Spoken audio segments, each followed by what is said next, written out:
Alhamdulillahi Rabbil Alamin, wassalatu wassalamu ala sayyidil anbiya'i wal mursalin. Hamdi dhe falënderimi, lutje dhe adhurimi takojnë të vetmit Zot të pashoq pra Allahu Dhul Jalal. Ndërsa salavatet tona të përzemërta ja kushtojmë edukatorit ton suprem, pejgamberit sallallahu alaihi wasallam. Do të flasim mbi sinqeritetin, ku sinqeriteti ka peshë në Islam dhe në veprat e besimtarit. Ku Allahu Dhul Jalal thot: Fa'budillaha mukhlisan lehuddin. Adhuro Allahun me sinqeritet dhe vepra të bëhet vetëm për ta. Në ajet tjetër kuranor thot: Vema umiru illa li'abudullaha mukhlisina lehuddin. Janë të urdhëruar vetëm me adhuru Allahun me sinqeritet dhe çdo vepër me ja kushtu atij. I dërguari sallallahu alaihi wasallam në një rast kur sahabiu i shquar Ebu Dherul Gafariu, Allahu qoftë i kënaqur me të, i tha: Usini ja Rasulallah, më këshillo, më lë një vasijet, më lë një testament. Pejgamberi sallallahu alaihi wasallam i tha: Akhlis qalbaka lillahi yakfika al-qalilu min al-amal. Bëje punën për hir të Allahut, do të mjafton edhe nëse është pak. Subhanallah, pra puna e mirë, kur është për hir të Allahut, edhe nëse është pak, apo të themi është punë e vogël, është më e dobishme dhe më me vlerë tek Allahu Dhul Jalal, se sa si kur tjetë shumë e me njete me qëllime të tjera. Andaj, çdo vepër e mirë, si që është namazi, agjerimi, zeqati, hajrati, punët e mira, raportin ndërnjerëzor, respekti i prindërve, edukimi i fëmijëve, të gjitha këto punë të mira, duhet të posedojnë dy kushte, përndryshe nuk janë të pranuara. Kushti numër 1 është en yakuna salihan dhe i dyti en yakuna khalisan. Pra kushti i parë të jetë salih, të jetë ashtu si që jemi të porositur nga sheriati Islam, të jetë si pas sunetit të pejgamberit sallallahu alaihi wasallam, dhe khalisan të jetë vetëm për hir të Allahut. Nëse njëni prej këtyre dy kushteve mungon, ajo vepër nuk ka vlerë dhe nuk pranohet. Për shembull, dikush mund ta bëj punën si pas sunetit të pejgamberit, plotësisht, por nuk e bën me sinqeritet për hir të Allahut, por e bën për ndonjë lavdrat, për ndonjë reklam, kështu me radhë. E dyta mund të jetë khalisan, të jetë li vejhillah, për hir të Allahut, por nuk bëhet sipas sunetit të pejgamberit sallallahu alaihi wasallam. Cili do prej këtyre dy kushteve, nëse mungon, ajo vepër është e pa pranuar. Nëse plotësohen këto dy kushte, ajo vepër është e pranuar te Allahu Dhul Jalal dhe ka shpërblimin e vet të madh edhe nëse është pak. Për shembull, kur është puna të shumë apo pak, themi një gotë ujë, për shembull për iftar apo kur je i etur për ujë, një gotë ujë pastër për me pi është më i vlefshëm dhe më i dobishëm se një bure ujë apo disa litra ujë, por nuk është i pastër. Çka se ke një bure ujë, po sa është i pastër, nuk mund ta pish. Ndërsa një gotë ujë është pra qenka më e vlefshme se një bure që nuk është e pastër. Subhanallah, pastërtia e zemrës, sinqeriteti ndaj Allahu Dhul Jalal, është ai që hap dyert e pranimit. Më dash Zoti me hi ndërmjet riaja, ne i them ria, një punë që bëhet për sy e faqe, për lavdrat, sidomos tash për fat të keq, shumë punë të mira bëhen, po ja që ndërhin diçka tjetër, madje që arrim deri në Facebook. Përhapim Facebook, punën e bona, e se bona, kështu, ashtu, subhanallah. Unë bile pa ta thonë një herë për Bajram, bani çka të bani, kurbanin mos e nxjerrni në Facebook. Se kurbani nuk është për Facebook, namazi nuk bëhet për Facebook, tavafi nuk bëhet për Facebook. çdo punë që bëhet për hir të Allahut dhul xhelal. Allahu dhul xhelal e porosit pejgamberin sallallahu alaihi wasallam, po edhe neve, kul inna salati wa nusuki wa mahyaya wa mamati lillahi rabbil alamin la sharika lah. Wa bidhalika umirtu wa ana awwalul muslimin. Thuaj, namazi im, kurbani im, veprat e mia, adhurimet e mia, lillah, të gjitha bëhen për hir të Allahut. La sharika la, ati nuk i bëjmë ortak. Në adhurimin ton nuk bëjmë ortak Allahut dhul xhelal. Kujt i thon ortak? Rival, që do të thot, pak e bëj për hir të Allahut, ama kam qejf ta shohin edhe njerëzit, paktën. Edhe njeriu i cili e bën një punë të mirë dhe kënaqet shpirti me to, kur e bën i kënaqet shpirti, është signal, është shenjë e mirë. Mirë po, ja që se zbulohet ajo punë, apo lavdrohet me atë punë, dhe atëherë i bëhet qefi, tash mirë, e bëra, po ja që e morën vesh edhe njerëzit, edhe kështu që atëherë kënaqet me to, atëherë e humb vlerën e atij adhurimi. Një njeri përpara njerëzit kanë bë vepra me të vërtet me sinqeritet dhe ka qenë zakon me i bë fshehurazi. Andaj namazi natës, pse është shumë i vlefshëm, se natën nuk duket. Namazi në tretën hiset natës, pse është shumë i vlefshëm, se bëhet për hir të Allahut. Sadakaja e msheft, që thot pejgamberi sallallahu alaihi wasallam, në ditën e gjykimit, atë ditë që nuk do të ketë hije tjetër, vetëm ajo që Allahu dhul xhelal do të lejon të futen disa njerëz, disa grupe, një prej asaj grupe është wa rajulun tasaddaqa bi sadaqatin fa akhfaha.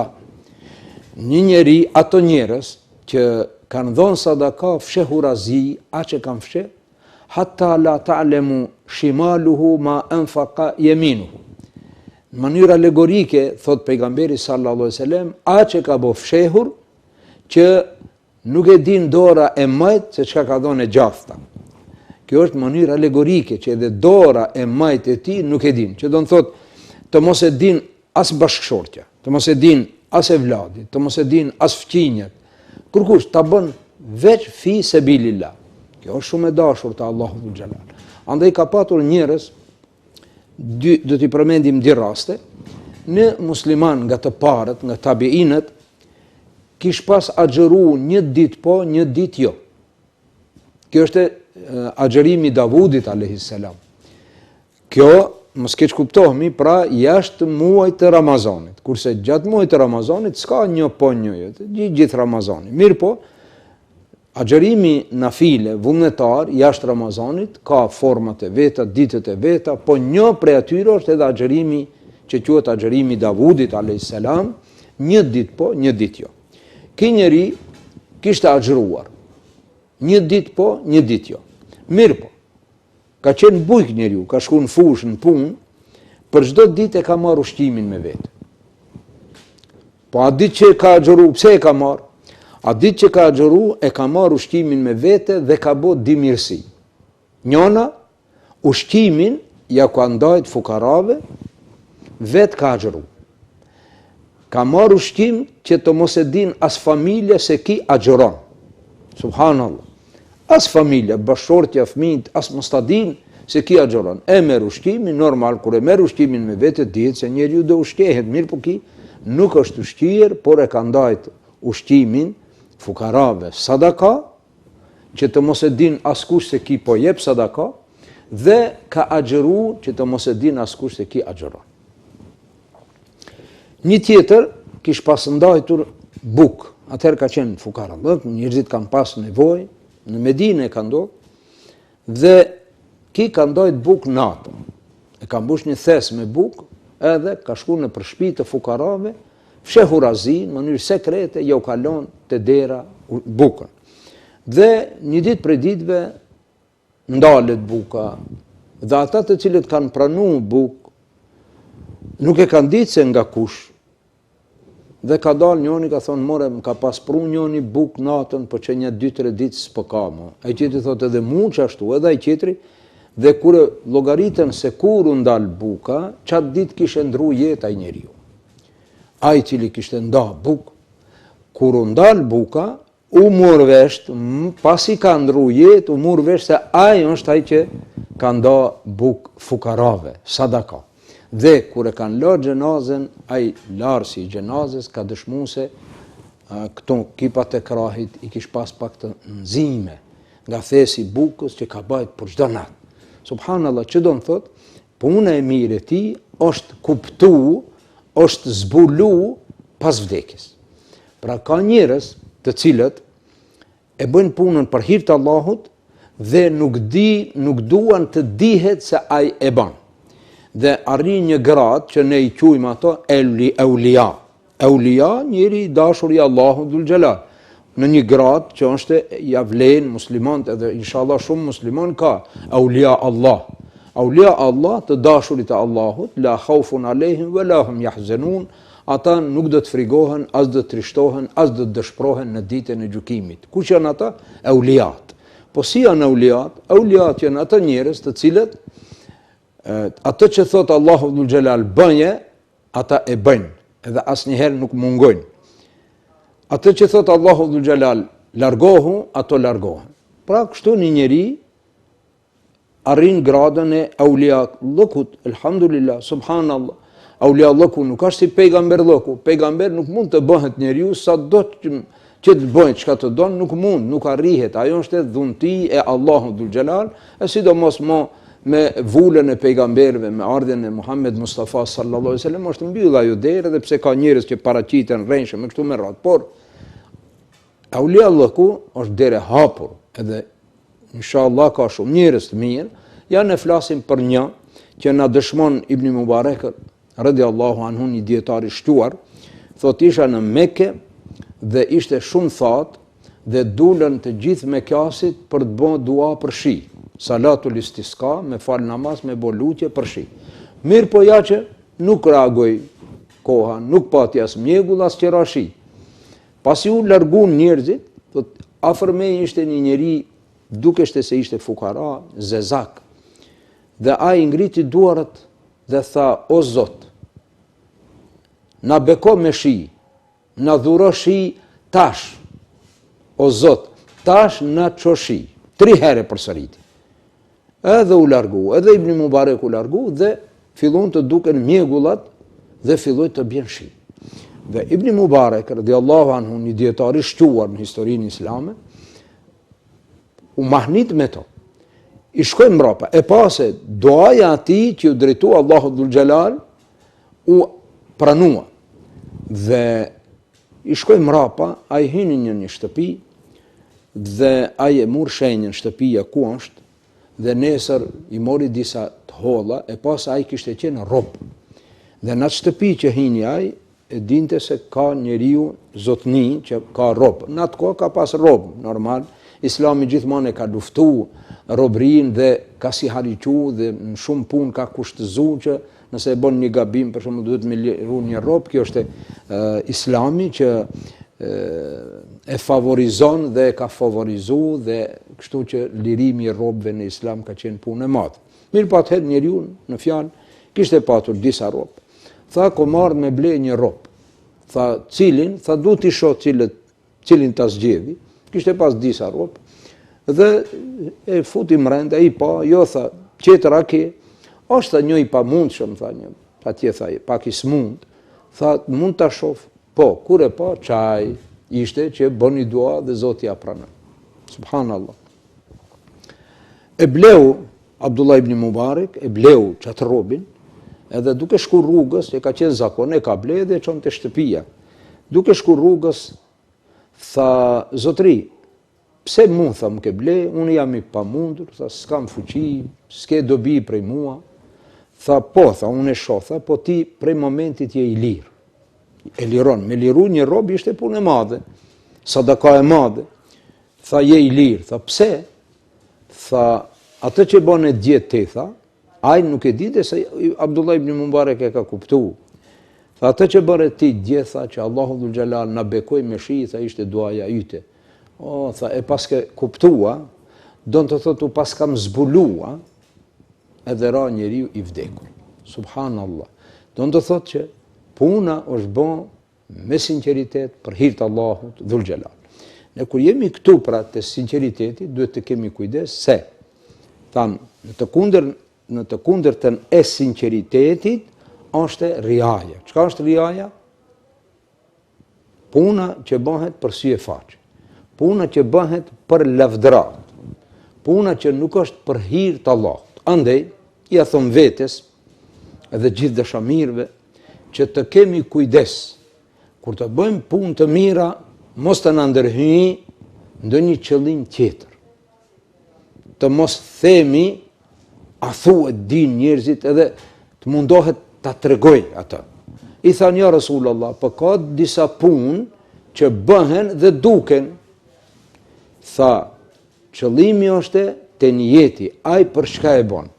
Nëse ai e bën për hir të Allahut, edhe pse e marrin vesh njerëzit, mirë po, kur e lavdërojnë njerëzit, atij nuk i shtohet dashuria asaj pune, por thot më vin keq që e kanë marrë vesh, po u kry. Do të thotë ajo krejt është te niyeti.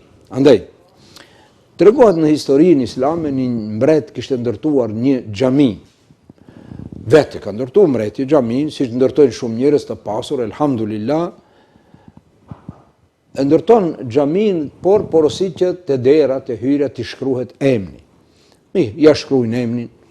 Mirë po, kur shkojnë të falin sabahun e gjejnë një emën të një plake në derë, jo emri i mbretit, po një plak në lagje që e njifshin si një plakë varfë, emri asaj. Edhe një herë lajmërojnë mbretin, thot ma sjellni kënde, shkon një i dërguar edhe i thot kështu, ai trishton, frigohet, çka ka mbreti me mua, jo thot, për të mirë diçka thot, me të pyet diçka. Mirë, shkon plaka. Dhe e pyet mbreti thot, pash zotin, për xhamin çka ke boti? Tha, çka kam bë unë, çka mund të bëj unë, tha, xhamin e keni bë ju, mbret, Zoti ju shpërbleft, bën dua. Po tha, por ti diçka çka ke bën. Nuk i tregon rastin e emnit. Thot unë s'ka bë xho, jo ke bën, dikur detyrohet thot. Po s'kam bë xho unë thot, kur shkojshin tjerët nëpër shtëpia verës nxeft të pushojnë, mbetshin vetëm mjeshtrit, unë nxjerrja ujë nga bunari, ujë të ftoftë nga pusi dhe ju çojsh atine punëtorëve, mjeshtërve të pinë ujë të ftoft. Çat kisha mujt me e bon, s'kisha mundësi tjetër. Tamam, tha, u kry. E kuptoj mbreti se ajo dhënia ujë e saj mjeshtërve ka vle më shumë se ajo që ka bë mbreti. Pse se mbreti e ka bë për ta shujt emrin. Subhanallah, pra gjërat janë kështu. Selman Farisiu radiallahu anhu e shef një njeri duke u mundu diçka, po lyp diçka ashtu jashtë në mejdan. Tha, vlla, çka je tu lyp? Tha, jam të kërku një vend të pastër të fali namazin. Selman Farisiu e dinte se ai njeri jo bash. I kishte do punë pak që më shumë i bënte për lavdrat. Dhe i tha, o vllai dashur, iltemis kalben tahiran fasalli haythu ma shit. Vllai dashur tha, kërkoj një zemër të pastër. Sa kërkon vend të pastër, kërkon një zemër të pastër e fali namazin ku dush. Me këtë nuk do të thotë që ta falim namazin kudo. Duhet të jetë vend, e dim kushtet e pranimit të namazit, vendi të jemi të pastër në trupin tonë, në teshat tonë, në vendin ku falmi të gjithë. Mirë po, numër 1 pastërtia kërkohet pastërtia e zemrës. Të jetë zemra e pastër e pastaj tjerat. Andaj Selman Farisiu rahimahullah i tha njeriut, o vllai dashur, kërkoj një zemër të pastër e fali namazin ku të dush. Zemra e pastër është çelësi i pranimit të adhurimeve tona. Andaj, ne lutim Allahun dhu xhelal të na mundson që veprat t'i bëjmë tonat, si përpara e përdorshin hoxhallarët, po edhe xhamati. Khalis mukhlis, subhanallah. Ishte në fjalorin e xhamatit, e ka bë khalis mukhlis. Khalis pra e ka bë sipas sunetit të pejgamberit. Mukhlis e ka bë për hir të Allahut. Dash Zoti që veprat tona t'i bëjmë khalis mukhlis. dhe Allahu të na i pranon. Assalamu alaikum wa rahmetullahi wa barakatuh.